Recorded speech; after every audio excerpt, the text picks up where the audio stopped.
I thought I knew my family, my husband, my life, but that night changed everything. I never expected to see the betrayal unfold right in front of me, and from someone I trusted the most. The secrets I uncovered didn't just destroy my marriage, they shattered every belief I had about love and loyalty. And the worst part, the person responsible stood there, unapologetic, as my world crumbled around me. We seemed like the perfect couple to everyone around us. Eric was the charming, successful husband, and I was the devoted wife who supported his every dream. We'd been together for over 15 years, and in all that time, I truly believed we were unbreakable. Our home was a haven, a picture of warmth and comfort, or so I thought. But cracks began to show. At first, it was subtle. Eric started coming home later than usual, his excuses laced with just enough sincerity to keep my doubts at bay. I convinced myself it was work stress. He'd been angling for a promotion after all. I couldn't be the wife who didn't trust her husband. Then there was our son, Tyler. At 17, he was in that delicate phase between adolescence and adulthood, where he both needed me and wanted to pull away. He'd been my anchor when loneliness crept in, the glue holding our little family together. Yet, even he seemed to sense the growing tension between his father and me. I brushed it off, told myself we were just going through a rough patch. I still remember the night it all began to unravel. It was a typical evening. Eric had called to say he'd be late again, and Tyler had gone out to study with friends. I sat in the living room, a glass of wine in my hand, staring at our wedding photo on the mantel. The smiles in that picture felt so distant, so foreign. Had it always been like this? Was I blind to the truth all along? For years, I ignored the signs, clinging to the belief that love was enough to weather any storm. I replayed our happy memories like a broken record in my mind, but they no longer brought me comfort. Instead, they felt like ghosts of a life that no longer existed. And then, just as I was about to go to bed, the first piece of the puzzle fell into place. A single text message, lighting up Eric's phone, left carelessly on the kitchen counter. The words I read stopped my heart cold. I couldn't look away from the text message on Eric's phone. It was from a number I didn't recognize, but the words were unmistakable. Can't wait to see you again. Last night was amazing. Red heart, my stomach twisted into knots as a million questions raced through my mind. Who is this? Was it a misunderstanding? Or had I been blind to something I should have seen long ago? I placed the phone back on the counter, my hands trembling. For a moment, I thought about confronting Eric the second he walked through the door, demanding an explanation. But fear held me back. What if he lied? Worse, what if he didn't? I couldn't face the truth, not yet. I needed more, something undeniable. From that night on, everything changed. Every move Eric made, every word he said, felt loaded with hidden meaning. I began noticing things I'd brushed off before. The hushed phone calls he took in the garage, the way he suddenly started guarding his phone like a teenager hiding a secret. He'd always been attentive, but now his affection felt forced, like he was overcompensating. "Are you okay, Mom?" Tyler asked one evening, catching me staring blankly at the dinner table. His concern made my chest tighten. I couldn't let him see the cracks forming. I plastered on a smile and assured him everything was fine, even though I felt like I was slowly unraveling. One night, Eric came home late again, reeking of perfume that wasn't mine. My heart sank, but I played along, greeting him as if nothing was wrong. I needed to be sure before I confronted him.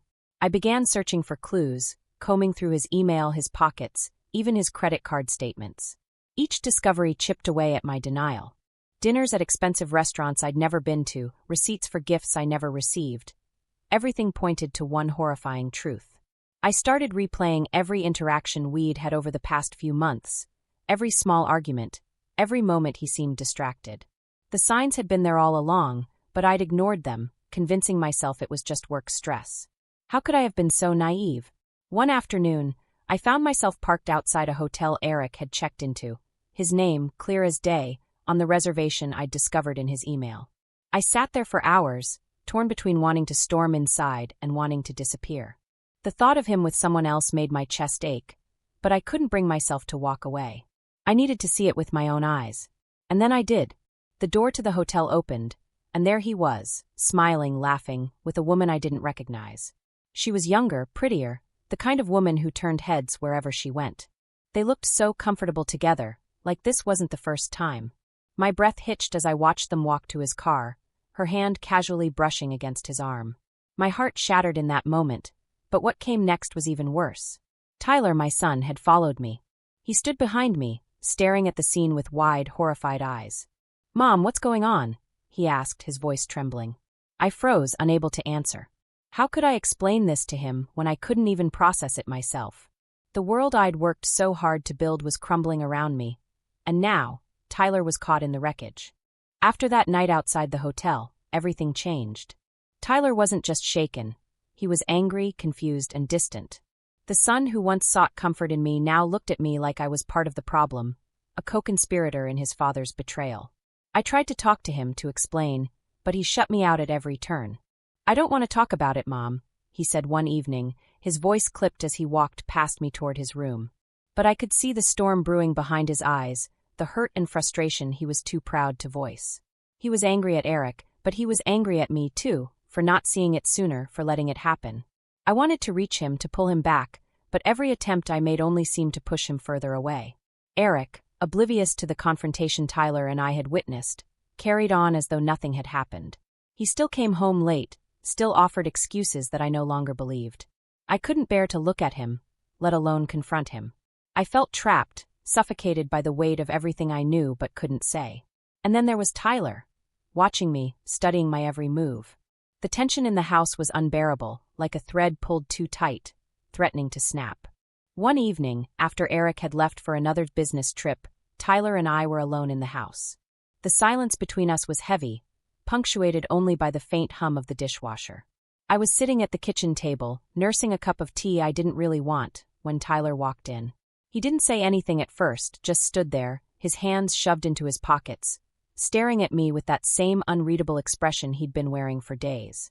"Mom," he finally said, his voice low and uncertain. "Why are you letting him do this to you?"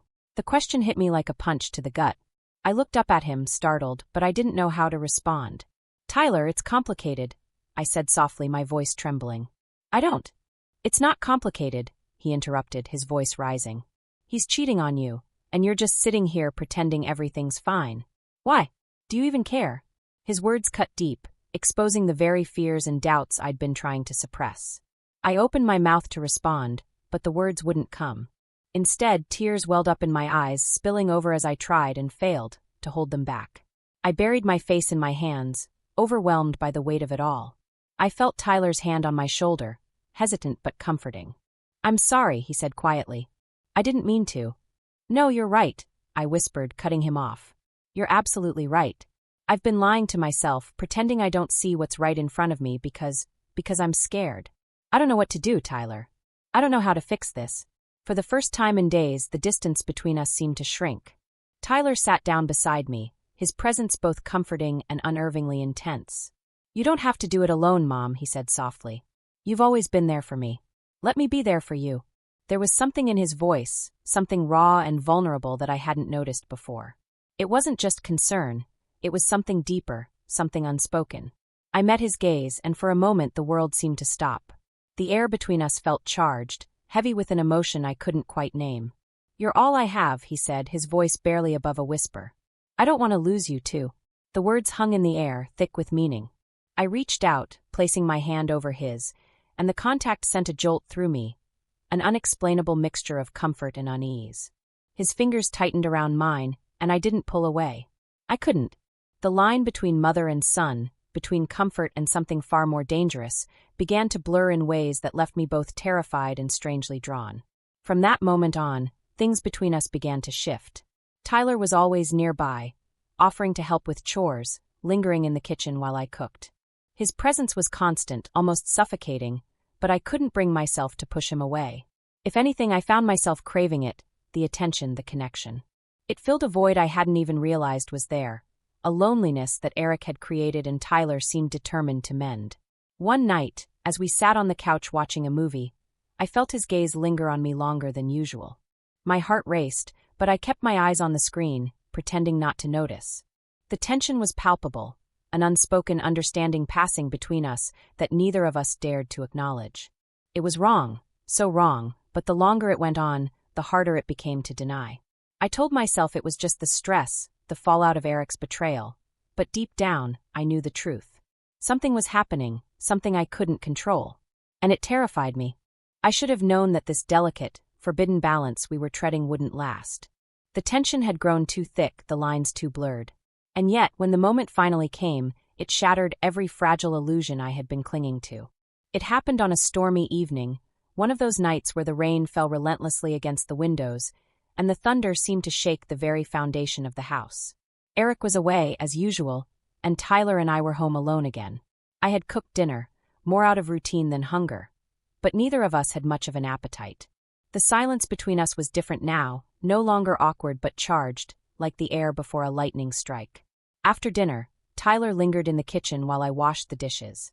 His presence behind me was impossible to ignore. I could feel his gaze, heavy and searching, and it made my hands tremble as I scrubbed the plates. When I turned around, he was standing closer than I expected, his expression unreadable but intense. "Mom," he said softly, his voice cutting through the steady hum of rain outside. "We need to talk." I dried my hands on a towel, my heart pounding. "About what?" I asked, though I already knew the answer. "About us," he replied, his voice low but steady. "About whatever this is." I opened my mouth to protest, to deny, but the words caught in my throat. I looked at him, really looked at him, and saw the same turmoil I felt reflected in his eyes. This wasn't just in my head. He felt it too. And that realization was both terrifying and electrifying. "Tyler, this is wrong," I stammered, taking a step back. "We can't." "Why not?" he interrupted, his voice rising slightly. "Why can't we talk about it? You're miserable, Mom. I see it every day. Dad doesn't care about you, and you deserve better. You deserve someone who actually sees you." The intensity of his words took my breath away. He stepped closer, his hands trembling at his sides, and I could see the conflict warring within him. "I know it's wrong," he continued, his voice softer now. "But I can't stop thinking about you. About us. And I don't think you can, either." "Tyler, stop," I pleaded, but my voice was weak, lacking the conviction I so desperately needed. He was right, and that truth was crushing me. I couldn't stop thinking about him. About the way he looked at me, the way his presence filled the emptiness Eric had left behind. It was wrong on every level, but I couldn't deny it anymore. Before I could say anything else, he closed the distance between us, his hand gently brushing against mine. The contact sent a shockwave through me, and I froze, unable to pull away. His touch was hesitant, almost questioning, but it was enough to break through the last of my defenses. "Tell me you don't feel it," he whispered, his voice trembling. "Tell me and I'll stop." I wanted to tell him, to scream it at him, but the words wouldn't come. Instead, I stood there, paralyzed by the weight of my own feelings. The silence stretched between us, and in that moment, I knew I had crossed a line I could never uncross. Before I could think, before I could stop myself, I reached out and touched his face. My fingers trembled as they brushed against his cheek, and the look in his eyes, raw, vulnerable, and desperate, broke me. I was spiraling, falling into something I couldn't control, and I didn't know how to stop. "Tyler, my voice cracked and he leaned in, his forehead resting gently against mine. "You don't have to say anything," he whispered. "I just need to know I'm not crazy." His breath was warm against my skin, and the pull between us was magnetic, irresistible. I felt my resolve crumbling, the weight of my guilt overshadowed by a forbidden desire that had been building for weeks. It was wrong, so incredibly, impossibly wrong, but in that moment it didn't matter. Nothing mattered except the way he made me feel seen, understood, and wanted. But just as I was about to give in, to cross that final line, the front door slammed open. The sound was deafening, like a gunshot in the quiet house, and we both jumped apart, our faces flushed with guilt. Eric stood in the doorway, drenched from the rain, his eyes scanning the scene before him with confusion and suspicion. "What's going on here?" he demanded, his voice sharp and accusatory. My heart was racing, panic flooding through me as I struggled to compose myself. "Eric, you're home early," I said, my voice trembling. "Yeah, the conference got cancelled," he replied, his eyes narrowing. "What's going on?" "Nothing," Tyler said quickly, his voice tight. "We were just talking." Eric didn't look convinced. His gaze shifted between us, lingering on our flushed faces and the awkward tension hanging in the air. "Talking, huh?" he said, his tone dripping with skepticism. I opened my mouth to say something, anything to diffuse the situation, but the words wouldn't come. The guilt, the shame, and the fear of discovery were too overwhelming. Eric's suspicion grew with each passing second, and I could see the wheels turning in his mind. "Is there something I should know?" he asked, his voice cold and cutting. "No," I said quickly, forcing a smile that I knew didn't reach my eyes. "Of course not. You're being ridiculous." He didn't respond, his eyes boring into mine with an intensity that made my skin crawl. I could feel Tyler's tension beside me, his silence speaking volumes. Eric didn't say another word. Instead, he turned and walked upstairs, leaving us standing there in the suffocating aftermath. As soon as he was out of earshot, I turned to Tyler, my voice a harsh whisper. "This has to stop. Now." "I know," he said, his expression pained. "But can you honestly tell me you don't feel it?" I didn't answer. I couldn't. The truth was written all over my face, and we both knew it. The next morning, the house was steeped in an oppressive silence. Eric had left early, muttering something about work, though his clipped tone and the tension in his jaw betrayed the storm brewing inside him. Tyler and I avoided each other like the plague, barely exchanging glances as we moved around the house. The weight of what had almost happened, and what Eric might have suspected, hung over us like a dark cloud. I busied myself in the kitchen, scrubbing the counters with unnecessary vigor, as if I could cleanse the guilt and shame clinging to me. My mind replayed the events of the night before on an endless loop. The way Tyler had looked at me, the moment we had almost crossed that line, and Eric's sudden arrival, it was too much. I felt like I was suffocating under the weight of it all. "Mom!" Tyler's voice broke through my thoughts. I turned to find him standing in the doorway, his expression hesitant but determined. "What is it, Tyler?" I asked, my voice sharper than I intended. He flinched but didn't back down. "We need to talk." I sighed, setting down the sponge and bracing myself for what was coming. "There's nothing to talk about," I said, my tone flat. "What happened last night, it was a mistake. A moment of weakness. It won't happen again." "But it wasn't just a moment," he argued, stepping closer. "You know it wasn't. You feel it too." "Stop," I said firmly, holding up a hand to silence him. "This isn't up for discussion. We won't go there." "Why not?" His voice cracked, raw with emotion. "Dad doesn't care about you, Mom. He doesn't even see you anymore." "I see you. I care about you." His words cut me to the core, stirring a mix of guilt, anger, and something far more dangerous. "Tyler, I'm your mother," I said, my voice trembling. "This, whatever you think this is, it's not right. It's not who we are." "But it is," he said, his voice barely above a whisper. "You just won't admit it." I turned away from him, gripping the edge of the counter as tears burned in my eyes. "You don't understand what you're saying," I said, my voice choked with emotion. "You're confused, Tyler, and I'm to blame for that. But we have to stop this before it goes any further." He didn't respond, and when I finally mustered the courage to turn back, he was gone. I heard the faint slam of the front door, and my heart sank. I wanted to chase after him, to fix the mess I had created, but I was frozen, paralyzed by fear and self-loathing. The days that followed were unbearable. Tyler avoided me completely, and when he wasn't out with friends, he stayed locked in his room. Eric, on the other hand, seemed to be watching me more closely, his suspicion evident in the way his eyes lingered on me, searching for something I refused to acknowledge. I felt like I was walking a tightrope, teetering on the edge of disaster. The guilt was a constant companion, gnawing at me with every passing second. I couldn't sleep, couldn't eat. I was drowning in my own mistakes, and there was no one to pull me out. Then, one evening, the dam finally broke. Eric confronted me as I stood in the living room, folding laundry. His voice was calm, but his eyes burned with accusation. "What's going on with you and Tyler?" he asked. I froze, the basket of laundry slipping from my hands. "What are you talking about?" I stammered, my voice shaking. "Don't play dumb, Lauren," he said, stepping closer. "I've seen the way he looks at you. The way you look at him. Something's not right, and I want to know what it is." "There's nothing going on," I insisted, my voice trembling. "You're imagining things." "Am I?" he challenged, his tone icy. "Because it doesn't feel that way." I felt the walls closing in around me, the weight of his suspicion crushing me. "Eric, you're being ridiculous," I said, trying to keep my voice steady. "Tyler is my son.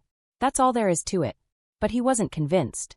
The look in his eyes told me he wasn't going to let this go, and I knew it was only a matter of time before the truth came out. The life I had built, the family I had worked so hard to hold together, was unraveling before my eyes, and there was nothing I could do to stop it. Tyler came home later that night, his face pale and drawn. He avoided me, heading straight to his room without a word. I wanted to talk to him, to make things right, but I didn't know how. The line between us had been blurred beyond recognition, and I didn't know if it could ever be repaired. That night, as I lay awake in bed, the weight of everything pressed down on me. Eric's suspicion, Tyler's pain, my own guilt. It was all too much. I had crossed a line I never thought I would approach, and now I was paying the price. In the days that followed, the fragile threads holding my life together unraveled completely. Eric's suspicion grew colder and sharper, his once distant demeanor replaced by icy hostility. Tyler, on the other hand, retreated into himself, avoiding me at all costs. The house was no longer a home. It was a battleground of unspoken words and buried emotions, and I was standing in the middle of it, lost and alone. One evening, I finally gathered the courage to confront Tyler. He was in his room, his back turned to me as he stared out the window. His shoulders were tense, his body rigid, and when I called his name, he didn't turn around. "Tyler," I said softly, stepping inside. "We need to talk." He didn't respond at first, but eventually he sighed and turned to face me. The pain in his eyes was like a knife to my chest. "What is there to talk about, Mom?" he asked, his voice hollow. "You've already made it clear how you feel." I shook my head, tears welling in my eyes. "Tyler, You don't have to say it," he interrupted. "I know it was wrong. I know I was wrong. But he trailed off, his voice breaking as he struggled to find the words. "I just wanted you to feel loved." His words shattered me. I sank onto the edge of his bed, my hands trembling as I tried to compose myself. "Tyler, you've always been the most important person in my life," I said, my voice thick with emotion. "But this isn't love. It's something else, something that's born out of pain and confusion. And I'm so sorry for letting it get this far." He looked at me, his expression conflicted. "I just wanted to protect you," he said. "Dad doesn't care about you. He doesn't deserve you." "That doesn't make this right," I said firmly, though my voice trembled. "Tyler, you're my son. My job is to protect you, not the other way around. And I've failed you in so many ways. I let my own loneliness and pain cloud my judgment, and you got caught in the middle of it. I'm so sorry." For the first time in weeks, the distance between us seemed to shrink. He nodded slowly, his shoulders slumping as the tension drained from his body. "I'm sorry, too," he said quietly. I didn't know how else to help you." We sat in silence for a long moment, the weight of everything we'd been through settling around us. And then, for the first time in what felt like forever, I felt a glimmer of hope. Maybe, just maybe, we could find a way to move forward. The next morning, I made the hardest decision of my life. I told Eric the truth, not the whole truth, but enough to make him understand. I told him about my loneliness, my pain, and how it had driven a wedge between us. I told him that we needed help, both individually and as a family, if there was any hope of salvaging what we had left. To my surprise, Eric didn't explode. He didn't yell or accuse or demand answers. Instead, he nodded quietly and agreed to go to counseling. It wasn't a solution, not yet, but it was a step in the right direction. As for Tyler, I made it clear that we needed boundaries, that we needed to rebuild the trust we'd both shattered. It wasn't easy. There were moments when the pain and guilt threatened to overwhelm me. But I held on to the hope that we could heal, that we could find a way to be a family again. Looking back, I realized that the choices we make in moments of weakness can have devastating consequences. But I also learned that it's never too late to face the truth, to take responsibility for our actions, and to fight for the people we love. It's a painful, messy process, but it's the only way forward.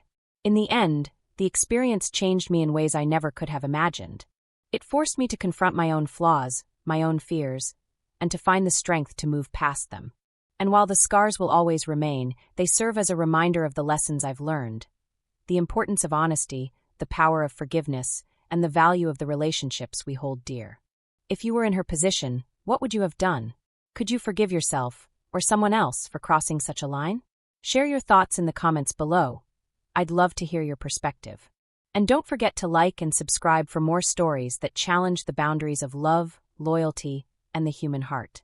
You won't believe what's coming next. Stay tuned.